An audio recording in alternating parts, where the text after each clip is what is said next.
vocês estão? Eu espero que bem. Hoje eu vim trazer pra vocês mais um unboxing. Dessa vez é um unboxing da Nerd ao Cubo. E vamos ver o que foi que veio.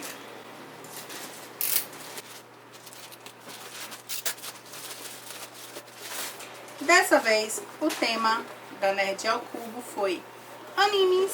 E olha a caixinha que legal, que bacana. Vou pôr aqui pra gente ver quais foram os itens.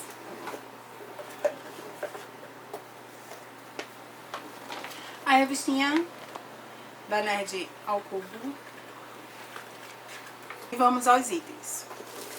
Primeiro item, a camiseta.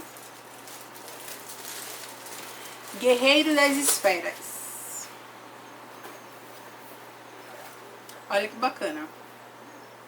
Eu adorei a camiseta. Adorei. Próximo item. Caneca, chapéu de palha. Ó, a caneca veio aqui no baú.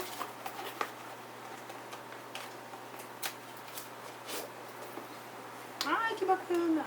Adorei a caneca. Linda, né? Amei, amei, amei.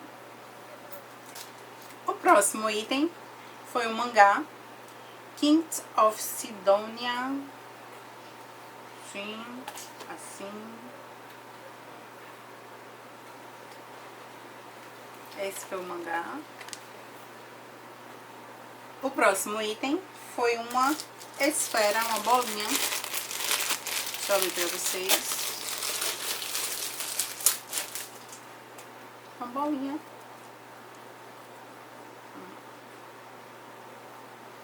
O próximo item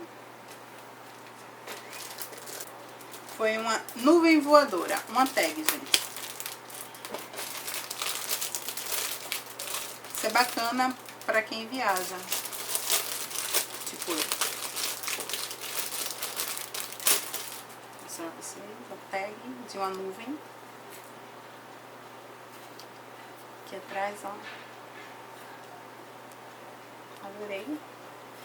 E por fim, o bottom Olho da Ilusão.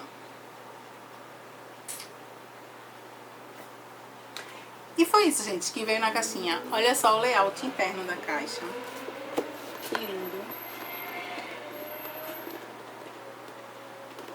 Eu adorei. E esses foram os itens da caixinha com o tema de animes. Se vocês gostaram do vídeo, dá um like. Quem ainda não é inscrito, se inscreve no canal.